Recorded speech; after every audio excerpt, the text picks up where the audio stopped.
And hello again, hockey fans. Are you ready to brave the wild with me, Paladino Joey, also known as Joey Awajan, which is my real name, but Paladino Joey will do when it comes to the radio.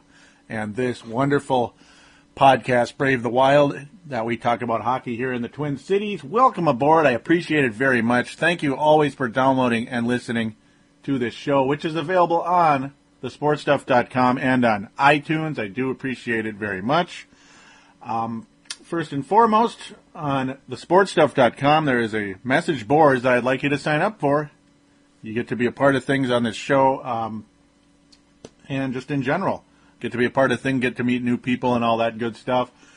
There's a button that says TSS Boards on the right-hand side, upper right-hand side of the website, the front page, of course. Click on that.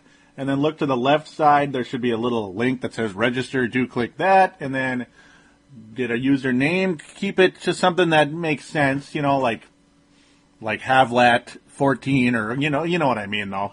Something like that. Something that makes sense, not 576321, 8XX or something, because it might be deleted because they'll assume it's spam or something like that. So very simple. Then scroll down and where it says referral bar, please do be so kind and type in Paladino Live. That's right, Paladino Live, two separate words, Paladino and LIVE. And that mentions me as a referral. Does not make me money doing that. It's just more or less saying I care about the website.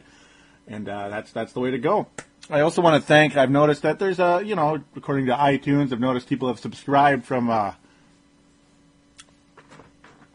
an Idaho podcast. You're also listening to an Idaho podcast. I do appreciate it very much. Also, KSTP. Hey, welcome aboard, guys. People that listen to KSTP, that must mean you're new listeners. And, of course, the Calgary Puck.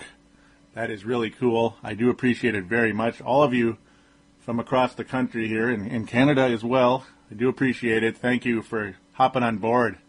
And great to have you. So I have noticed you. So you do count to me. That's for darn sure.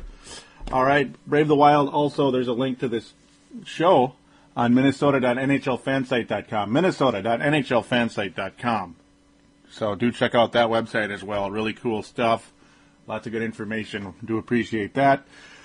All right, well, today's show, I do apologize that it's been about 2 weeks since the most recent show. Just a busy schedule, a new job and everything. New schedule, completely opposite. I work first shift instead of second shift. You know how that drill goes, completely different, 8-hour difference in hours. That's kind of tough at first. But it could mean I can do more shows more often, hopefully, because I have evenings off now.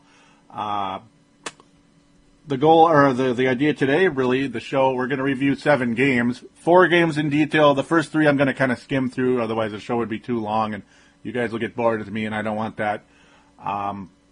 Talk a little bit about Andrew Brunette as well. That's, of course, he's my favorite player on the team other than Mikko Koivu. Andrew Brunette and Mikko Koivu. Talk a little more Bruno today, a little bit of thing going on. Him aching a little bit, unfortunately. That's the idea with him. And some improved play by the Minnesota Wild. As I remember on the most recent episode, number 26. Today is episode 27. I apologize if I haven't mentioned that already. I don't think I have. Episode number 27 of Brave the Wild. Today is Wednesday, November the 4th, 2009, so forgive me for that. There's been some improved play by this team, so that's going to be one of the major talkers today. As I did mention, that we needed to win that Calgary game. We needed an emotional victory Colorado needed an emotional victory over them, and that happened about 2 weeks ago on the 21st. So we'll get into the games. I'll shut up now for now. We'll have a quick break, and we'll be right back after this.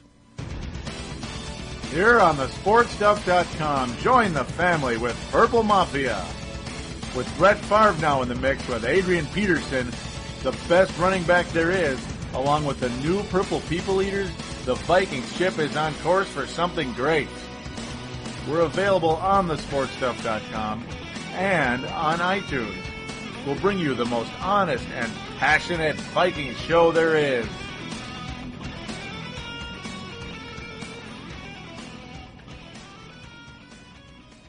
And we are back here on Brave the Wild, episode number 27. A reminder for iPod, Microsoft Zune, and other MP3 player users. And again, I apologize for the long intro. It's just little bit to get to. Also mentioning the possibility the lawn cleanups are kicking in right now. That's my second job.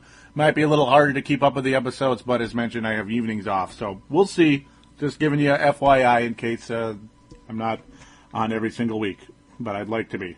All right, let's get to the Wild. That's the team this podcast is all about. The Minnesota Wild go 4-3 in the last 2 weeks, folks.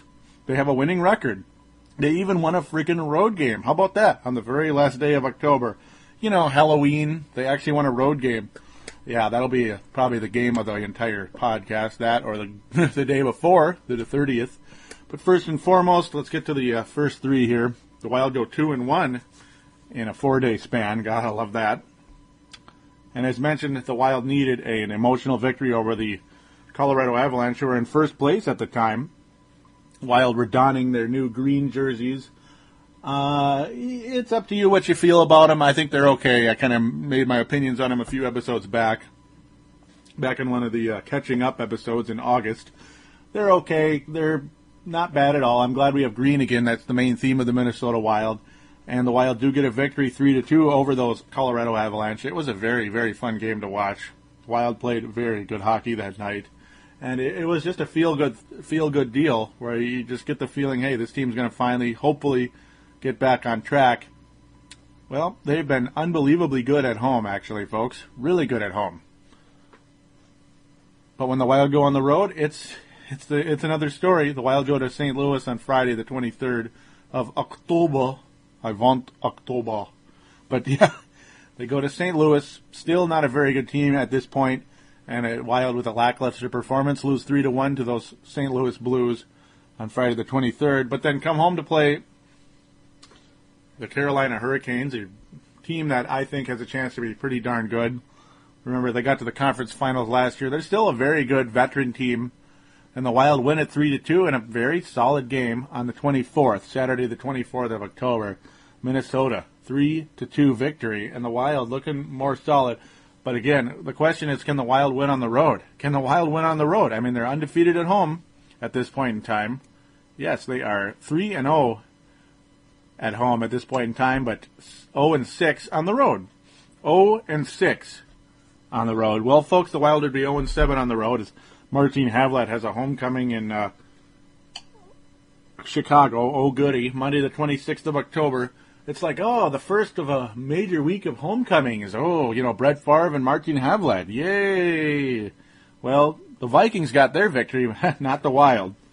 No, they didn't. Martin Havlat's hardly Brett Favre, and he's not really, to me, he's not impressing me to this point as much as I'd like him to. The Wild lose 3-1 on the 26th, and we're getting to that right now. It was a beauty, folks. Yeah, not really. Chicago scores halfway through the first period. Dave Bolland is able to get his second goal of the year. And it's 1-0 Chicago, and it's like, oh goody, Martin Havlat, I can't say it was really the most exciting performance ever. In fact, he had one shot on goal, folks, and he was a -2 in the game in 20 minutes of time on ice for Martin Havlat. A lackluster performance. That's about all I can say about Martin Havlat on this particular day. Nothing great, man. Nothing great at all. Minnesota Wild do get 10 shots on goal. They even Chicago in that category in the very first period, of course. Whew. One thing, though, the Minnesota Wild dominated on the faceoffs, yet lose 3-1. It's like, you got to capitalize, folks. Got to capitalize. Minnesota Wild do not capitalize because, the more faceoffs you win, it's more opportunity. More opportunity to just get something set up. The Wild just could not get it done on this particular night. A very, very frustrating game. And yes, young, exciting team, the Chicago Blackhawks, but come on, where's the energy? It just wasn't there in the main frame of things. And folks, speaking of new additions and all that good stuff, Marian Hossa didn't even play. Mr. 12-year contract Marian Hossa didn't even play in this game. Oh, goody. And Hewitt, I had to get it. I'm sorry. Faced only 21 shots. The Minnesota Wild only got 21 shots on goal in this game, and Nicholas Backstrom had to face 35 shots. Second period was not a good one for the Wild either. No goals happened in this in the second period. It was kind of a back and forth deal, really, overall in that second period. The Chicago Blackhawks did get a power play, as I'll finish up the first period here. I'm getting a little ahead of myself on the power play. They capitalized. The Blackhawks are 1 of 4 on the power play. The Wild, 1 of 6. The Wild had so many opportunities. I mean, you have 6 power plays. You win 33 face-offs out of 50 opportunities, and you get 1 converted, and you get 1 goal all night. That's just poor execution. That's just all there is to it. The Blackhawks just outplayed the Wild, and that's all there is to it. Troy Brouwer with his 3rd goal of the season on the power play, as mentioned, 2-0 Chicago, and it's just like, I know the Wild have made comebacks and stuff, but you could just tell this wasn't going to happen. The energy wasn't there. The second period proved it. Only 6 lousy shots on goal. The third period, even uglier. 14 shots on goal. A team leading by 2 goals got 14 shots on goal to the Wild's 5. It's like, what's going on? What is going on here? I mean, why are we getting absolutely dominated by this team? I mean, I know they're better than us, but there has to be something going on. And Martin Havlat has mentioned no energy at all. Brunette's 7th power play goal. This guy always gets it done no matter what. 7th goal of the year. It was on the power play. Miettinen and Koivu assisting on that. Very nice play. It was only 3 minutes into the third period, so it's like, okay, cool. Now there's some hope. So maybe like a little lackluster play, or the first 2 periods, maybe we can make up for it here. It's a 2-1 game. No, an unassisted goal by Patrick Kane. That was, of course, on a turnover. Wild just not getting it done. This was a mere 4 minutes later. Patrick Kane's 4th goal of the year. As the chicken finger guy, Kane's, no, I'm kidding. I'm sorry. Please forgive me. Gets it done. 3-1 Chicago, and the Wild muster virtually nothing after that. All but nothing. The Blackhawks continue to pepper Backstrom, and the clock runs out. I mean, when you don't have the puck, you're not going to win. That's just all there is to it, and even though we had the face-off, we still didn't have the puck. Not a good game for the Wild in the main frame of things. Mikko Koivu was very energetic, though. He had opportunities. Unfortunately, could not get the puck in the net. Did get an assist, as mentioned, though. 4 shots on goal by Mikko Koivu. It's him and Brunette were the players of the game overall for the Wild. Brunette's only shot on goal, though, was the goal scored. So that's another thing to think about right there, unfortunately. At least he capitalized on it, and that's what counts most. So now we're going to move on to the next game here. Before I get too long, this will be a 2-hour show. The Wild come home against the Nashville Predators. So are the Wild going to be 4-0 at home, or will the Wild be 4-0 at home on October the 28th, Wednesday, against the Nashville Predators? A team the Wild have had some success again in the past. They have definitely had success against the Nashville Predators in the past. And no, unfortunately, the Wild did not have success against the Predators in this particular day. As J.P. Dumont, no, has nothing to do with any type of racing. No, that's what I always think of when I see that name. Gets his 3rd goal of the year. Only 2.5 minutes in the game, and it's like, are we getting back to this BS again? The Wild giving up goals right off the bat. Here we go again. Yes, we are at that again, folks. Because guess what? Shea Weber's 4th goal of the year on the power play. Nashville, of course, was 1-3. 1 for 3 on the power play. Minnesota, 1 for 2. So, special teams, at least on the offensive side, did a good job. And the teams played fairly disciplined hockey. So, only 5 power plays in the entire game. Only 5 shorthanded situations in the entire game. So, that's the good part. Unfortunately, the Wild down 2-0 with only 5.5 minutes into the game. 5.5 minutes into the game. It's 2-0 Nashville. Nashville and Minnesota with 7 shots on goal apiece in the first period, just like the last game. Pretty curious, huh? And the Wild, though, very amazingly efficient in the second period. They only got 4 shots on goal and scored 3 goals. How about that? Brent Burns on the power play with a mere 31 seconds into the second period. Now, this was a beautiful little stretch of hockey here. The first 2:18 of the second period, the Wild scored 3 goals in the span of about a minute and a half overall, to be honest, or about 2 minutes. the Wild score 3 goals to take a 3-2 lead. And it's like, oh my God, I believe. I'm a believer now. Burns scoring on the power play, his second goal of the year from Mikko Koivu. How exciting was that? And Mr. Energy, Cal Clutterbuck, getting his second goal of the year. As again, I try not to cough. Sorry about that, folks. Cal Clutterbuck's second goal of the year. Eric Mélanger and Benoit Pouliot. A little interesting line there, but it works. Hey, what works is when it works, it works. Bélanger, who is actually off to another good start for the third year in a row. The thing is, how good is Eric Bélanger going to finish? Benoit Pouliot getting in the scoreboard, and he's been playing better hockey, which is good. And Old Man Nolan getting his second goal of the year. Everybody getting their second goal of the year here in a span of about a minute and a half. Owen Nolan, Old Man Nolan, at age 37. Goal number 2, Marek Zidlicki, once again, as this guy is still good. And we're going to talk about Zidlicki a little bit in that final game in this podcast, this show, against the Pittsburgh Penguins. A little interesting skirmish. Marek Zidlicki, yeah, we'll get to that shortly. And Timi Etnin, who's still playing some very good hockey for our Minnesota Wild. Not a star, but the guy gets it done. I mean, for the price he's paid, he's a pretty good player. And there you go.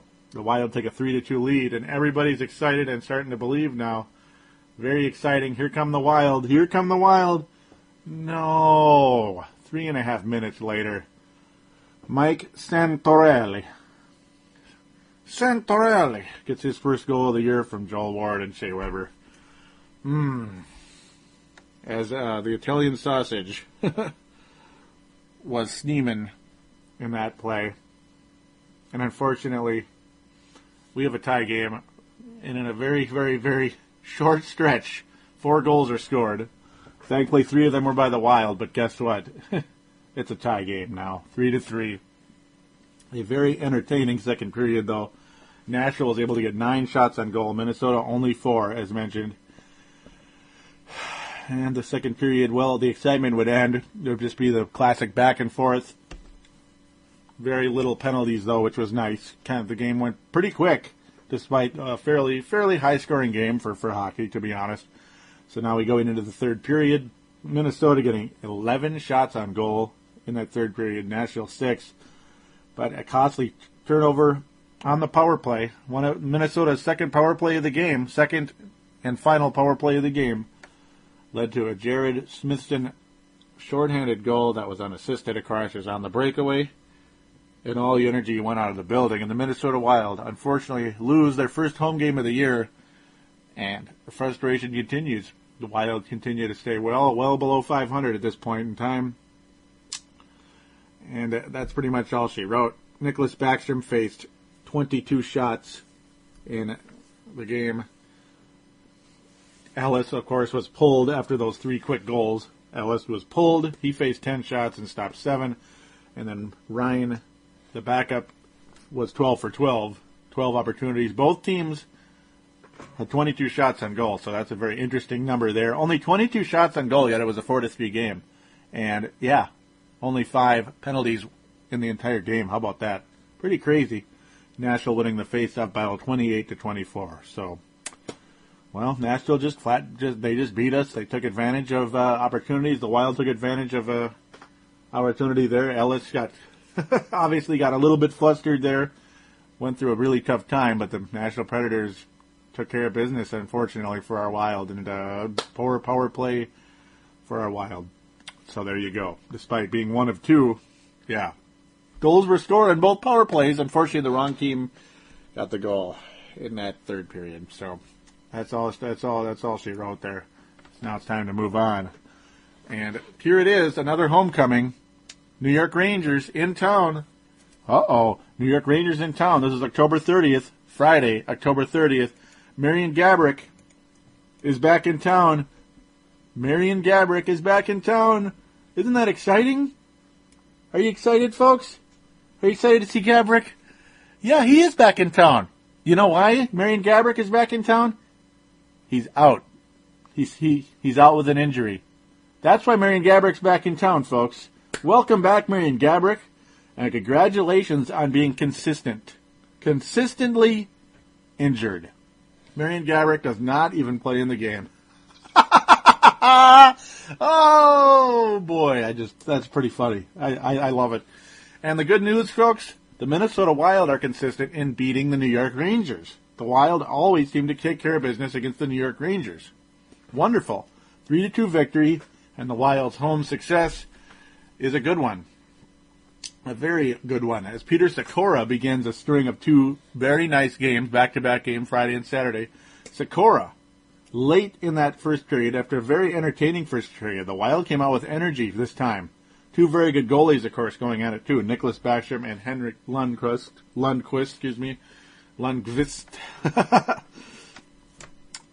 Peter Sikora, with only a minute and a half left to go in that first period, gets his second goal of the year. He comes back from the injured list, or IR or whatever, from injuries.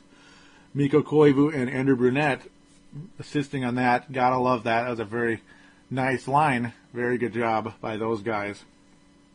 On this particular night, that line was a +2 for the night. Very good stuff. Well, actually, Sikora was a +1, but Brunette and Koivu +2. Those guys had a nice night indeed. Very good night for our Minnesota Wild. As the Wild amassed 30 shots on goal to the Rangers 20. The Wild finally come out with energy. It's nice to see how well this team plays at home. If only they could play good on the road, it'd be even better. Peter Sikora, though, the newcomer for the Minnesota Wild, getting it done. The second period, was energetic as well. 13-8 in favor of the Minnesota Wild when it comes to shots on goal. 13-8. 5.5 minutes into the second period, Dane Byers with his first goal of the year with the acquired Wade Redden, who was acquired about a year ago. Yes, talented defenseman, another high-priced guy. The New York Rangers just filled with high-priced guys. And Donald Brashear is still playing. How about that? He's on the New York Rangers as well. Perfect team for Marian Gaborik. All about money and not really about winning. At least historically. I mean, they've been a little bit better of late, but still, Eric Lindros, Jaromir Jagr, yeah, you get the idea, folks. And so many others have gone there, made a lot of money, and have done little to nothing. They score goals and get points, but they don't even make the playoffs most of the time in New York until last season. It had been quite a while. Eric Belanger, a mere 2 minutes later, with his third goal of the year as the strong start to the season continues for Eric Belanger. It's all about Brunette, Koivu, and Belanger so far this year. Havlet and Sikora assisting on that. Another solid execution by the Minnesota Wild there, and Peter Sikora with 2 points. A 2-point game for Peter Sikora. Welcome to Minnesota. Welcome back to Minnesota, basically, right? Because he was started out and then was out for a while, and now he's back in. Good news indeed. Koivu with another 2-point night as he assists on Antti Miettinen's goal. A mere minute to go in that second period. His first goal of the year. He's had a few assists, though, and he's played solid defense as Antti Miettinen. Koivu with that one, and the Minnesota Wild take a 3-1 lead, and the fans in Minnesota are pretty pumped. Pretty pumped indeed. 5 minutes into the third period, though, they had us a little bit worried, like, oh boy, let's make sure we keep these guys away from us. Mark Stahl with his second goal of the year. And luckily, that would be it. New York really didn't muster too much after that. Only 7 shots on goal in that third period. The Wild also 7 shots on goal. So very good defense by the Wild in that second period and a good energy overall. The teams were even on the face-off, 27 apiece, and no power plays were scored. No power play goals were scored in this game. The Rangers had 2 attempts. The Wild had 3. So the penalty kill standing strong for the Wild in the few times that there were. Another very quick game. Only 5 penalties yet again in the entire game. The Minnesota Wild get it done, and that's what counts most. It was a very, very fun game for our Wild. And we needed that. As the home success continues, the Wild 5-1 at home at this particular time. If only we could start winning on the road, folks. If only the Minnesota Wild could start winning on the road, they might be a half-decent team. Because the Wild finally are taking advantage of home games which, they did very early on in their tenure, in their existence, basically, you could say. Early on, back in 2001, the Wild were pretty good at home and were mediocre on the road. But the home, you could always count on that. The last 2 to 3 years, the Wild would always seem to suck at home for some reason. They'd win games they should win at home. Games like, the St. Louis Blues and the LA Kings. It was like, what the Sam Hill is going on? Why are we winning games against subpar teams that are never going to make the playoffs? Maybe again, the way they're run. The Blues might, but the Kings, yeah, whatever. Give me a break. Why are we not winning these games at home? Well, this year the Wild are winning games at home against good and bad teams so far, and it's been a very good feeling. Very good feeling indeed. I mean, we took out the Colorado Avalanche. That is very necessary. As the division games are going to start popping up, we haven't had very many so far. In fact, hardly any at all coming in. So now we go to that final game as you figure, we're going to Pittsburgh, the Steel City, the home of the black and gold when it comes to the Steelers and the Penguins and the Pirates. Yeah, the Pirates suck, but you get the idea. They used to be good. Halloween night in Pittsburgh, the Igloo, Chris Porter's team. Chris Porter, a member of thesportstuff.com and a listener of this show, and there's a shout out to you, buddy. Minnesota Wild win 2-1 on the road. Their very first road win is against the Stanley Cup champions. And the success against the Pittsburgh Penguins the last 2 years has been really cool. The Minnesota Wild have been very successful against these Pittsburgh Penguins. And they've been pretty successful against the whole Eastern Conference, so it's been nice. I love it. Can't beat the LA Kings, but we sure as hell can beat the Pittsburgh Penguins, so go figure. Whatever, right? It's like, whatever. And of course, tomorrow the Vancouver Canucks come to town. Ooh, goody. Without Pavel Demitra. I'll get to that really shortly here in segment number 3. I'll get going here. The show might be a little bit longer than I may have wanted, but whatever. That's how it goes. Game number 7 of the review, and that's partially why the show will be a little bit longer. Minnesota wins 2-1 in Pittsburgh in a very well played game. Very well executed, anyway. The Wild only mustered 15 shots on goal versus Pittsburgh's 35. Nicholas Backstrom, phenomenal in this game. Absolutely phenomenal in this game. 35 shots faced, only 1 goal given up. Kyle Brodziak getting his second goal of the year. Mr. Faceoff himself, the Wild win that category, 27-26. Chuck Kobasu, a guy I haven't really talked about very much. He was a recent addition. I haven't really talked about him at all. The Wild acquired him for a mid-round draft pick not too long ago. They seem to like him a lot. I'm not sure why yet. He's okay. Brent Burns also assisting on that. That was about midway through that first period. And then another Minnesota Wild player gets his second goal of the year.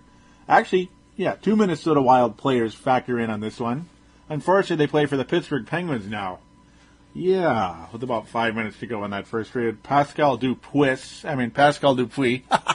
Sorry, that's about it, though, because he was kind of a dork in the end with that holdout. And mediocre play after that. Very mediocre to below average play. And another mediocre to below average player, Martin Skula, getting assist on that. It's like, whatever. It's the last thing I want to see is those guys. Very, very not cool there. There's really all the scoring occurred in the first period. That was what was funny about this game. Well executed by the Wild in a short time. What's crazy, though, folks, here's the crazy part. 16 shots on goal for the Pittsburgh Penguins in the first period. 16 shots on goal. The Wild had 4 shots on goal, and the Wild get 2 goals, and Penguins only get 1. Go figure. Eric Belanger, Martin Havlat, and Greg Zanin factor in. 1 second remaining in that first period. 1 flippin' second left, and that would be the game winner. Think about that, folks. Pittsburgh Penguin fans had to have been furious after that. This was a very quick game, too, folks. Very quick. As there were only 4 penalties total in this game. Only 4. Belanger, of course, that was his 4th goal of the year. And a strong start continuing. Hopefully he can keep it going well into December, January this time. as he kind of tends to tease us early on and then disappear. Always a good face-off guy, though, and that's why we're actually factoring in the face-offs now instead of being completely irrelevant like we'd been for years and years and years in the face-offs, like almost all of last year. Greg Zanin, as mentioned, with a rare assist, and Martin Havlat factoring in finally again, because he's off to a slow start. That's what me and my buddy Tom talked about the last time we hung out. My former coworker, it's unfortunately former. I miss him from that job, but yeah, that's the deal there. Pittsburgh continuing to try to get something going, could not get past Nicholas Backstrom. 10 shots on goal in the second period versus the Wild's 5. Pittsburgh getting 9 shots on goal versus the Wild's 6 in the third period. And yeah, 35-15, Pittsburgh winning the shots on goal as mentioned, and they can't get a second goal against Nicholas Backstrom, and just a mere 15 shots on goal. And that late goal by Eric Mélanger in that first period was enough for the victory. Who would have thunk it?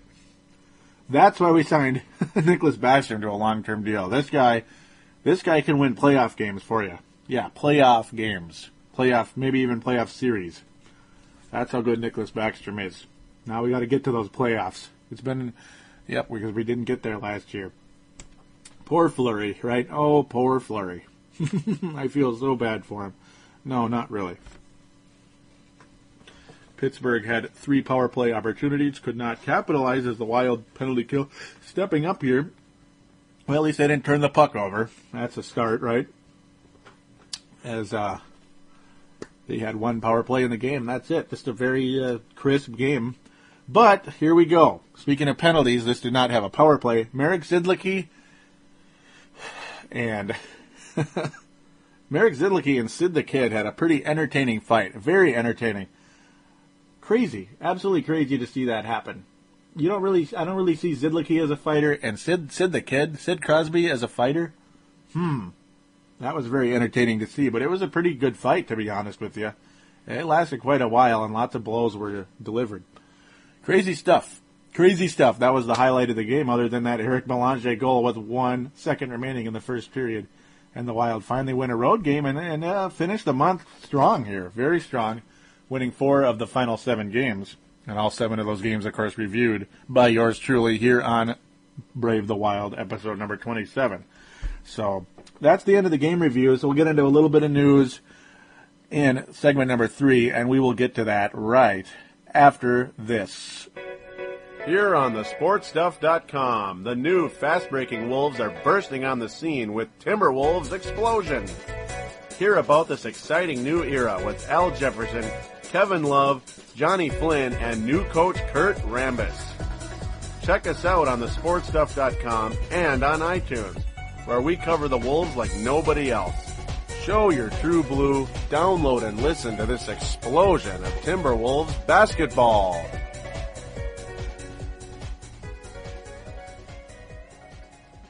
And we are back here on Brave the Wild, episode number 27, which is a reminder for iPod, Microsoft Zune, and other MP3 player users. So we're going to get into Andrew Brunette here. Andrew Brunette, who was able to return to practice today, luckily. He hasn't been out, but he was able to practice. He was unable to practice at times, able to continue playing through most of these games here, actually all of them. Yep, he did play in all of them. I just wanted to make absolute sure, because I'm human and I make mistakes. He did play. He's continued to play through injury. That's what Andrew Brunette does best. Of course, didn't miss any time with that ACL deal. That's pretty crazy last year. It's insane. But, able to return to practice. This, of course, information is courtesy of Michael Russo of the Star Tribune. Very well-known guy. And he said he received maintenance on what he'll call a left body injury. Left body injury. As he mentioned during training camp, the entire left side of Brunette's body is achy as he continues to compensate. So here it comes for his right reconstructive knee surgery. He said the break for him personally couldn't come at a better time. So as you've noticed, after Saturday, their Wild don't play again until tomorrow. They've been on a 4-day break here, so definitely good for Andrew Brunette, who needed that. Not sure really why the break's going on. Some of you out there might know. I don't know. I'm kind of clueless about it right now. Busy schedule and all that good stuff. But keeping up with the games at least. That's what counts most. Kim Janssen, who's missed the last 5 games with a shoulder injury, also skated today. But he's still a ways away, said Coach Todd Richards. So there's an unfortunate part. Another bit of news here. Lots of special teams work in today's practice. Derek Bugard played the PK, as did Benoit Poulia. But I don't see that happening tomorrow. Richards mixed up the D pairs today, but we'll know more tomorrow what he plans to go with. So the deal is really Andrew Brunette.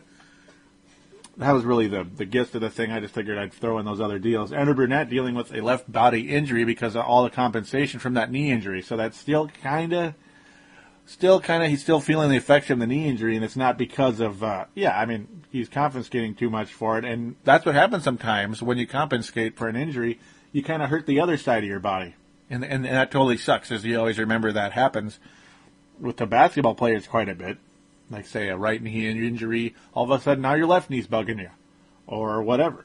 So, luckily, Andrew Brunette has continued to play, but, you just hope and pray he can keep this up without anything going on, and that's pretty much the deal with Andrew Brunette at this point in time, and your Minnesota Wild. Just more injuries. Injuries. That's kind of how it always is, but Brunette, regardless of him having aching problems or anything, he continues to be a really dominant player for this Minnesota Wild team. Nothing pretty about what he does, but the fact that he executes and gets the job done is what matters most. And the best part about Andrew Brunette, who is the complete opposite of Brian Ralston. Ralston lights up the lamp and everything, his 30 goals and all that good stuff. But when you need a goal, and you need a goal now, you need a goal at the opportune time, maybe to tie it up or keep you in the game or to put a team away. Brian Ralston was not there for the Minnesota Wild virtually ever. He'd light up the lamps and everything, but when you needed it, he was invisible. Andrew Brunette, when you least expect it, boom, goal. Whoa, where'd that come from, Andrew Brunette always seems to get it done when you need it. And if it's just to keep you in the game or if it's to put a team away, whatever it is, Andrew Brunette is always there for you, and that's why this guy, to me, is just, I love him. I love him, and, of course, his personality is 10 times better than what he does on the ice. I mean, this guy is the best, and I'm going to continue to rave about him as long as possible. I mean, heck, maybe 10 years after he's retired, and if he's not with the organization, well, that'd be a shame. I hope he's in the organization somehow, some way. Got to keep him somehow on this team. If it's a scout, assistant, coach, practice, puck boy, whatever. I mean, keep him around, man. This guy is just, he's got the perfect attitude.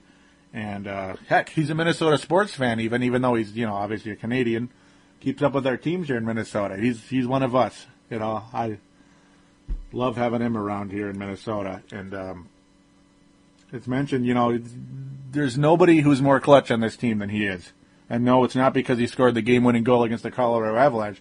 It's because he continues to do it. He's continued to be that guy. Regardless if it's a playoff game or a game against the Pittsburgh Penguins or the Nashville Predators or whoever. He's always been there for you. Pretty or not, he's always been there for you. So I really appreciate what Brunette brings to this team. And not only the clutchness, but the toughness. He's kind of like our version of Brett Favre, I guess. Not in terms of the explosive talent, but the he'll play through virtually anything. I mean, if anybody can play through a torn ACL, it's him, and he has done it already. It's not just he has done it. When? So, just thought I'd get that out there.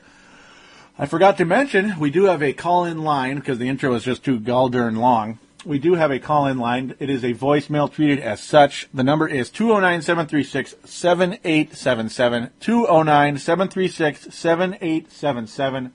So as I mentioned, treat it as a voicemail. Mention you're calling in for Brave the Wild. State your shout-out, question, comment, whatever it is. You are more than welcome to be on the show. Keep it to about a minute, and of course it will be played on the show, and I will comment back to you. Do sign up for the message boards, upper right-hand corner, TSS boards. Click the button, register, and mention me as a referral, all that good stuff. Paladino Live as a referral. Other than that, on iTunes, please do rate me on iTunes. Please give me a rating on iTunes and comment about the show. I'd appreciate it more than anything. And do tell a friend. Do tell a friend, because I know there's a lot more hockey fans out there. Do tell a friend. Get them on Brave the Wild. It'll be really cool. And I just appreciate your listenership. Continue to listen. We'll be back very soon, hopefully sooner than later. And do take care.